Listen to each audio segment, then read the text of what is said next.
Bukod sa kawalan ng tirahan, dagdag problema ngayon ng ilang nilindol sa Glan Sarangani ang kakulangan ng malinis na tubig.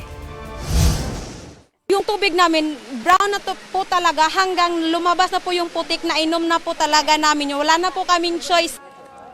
Ayon sa mga residente, marami na sa mga bata ang nagkakadayariya at lagnat. Ubus na rin ng gamot sa health center. Problema rin ng gamot para sa ilang nasugatan noong lumindol. Kaya may ilang tinitiis na lang ang sakit. Ayon sa mayor ng Glan, patuloy ang paghatid nila ng relief packs hanggang sa mga malalayong barangay, bagamat problema ang kawalan pa rin ng delivery ng petrolyo para sa mga truck. Sa General Santos City, dobleng pasakit ang baha kasunod ng malakas na pag-ulan.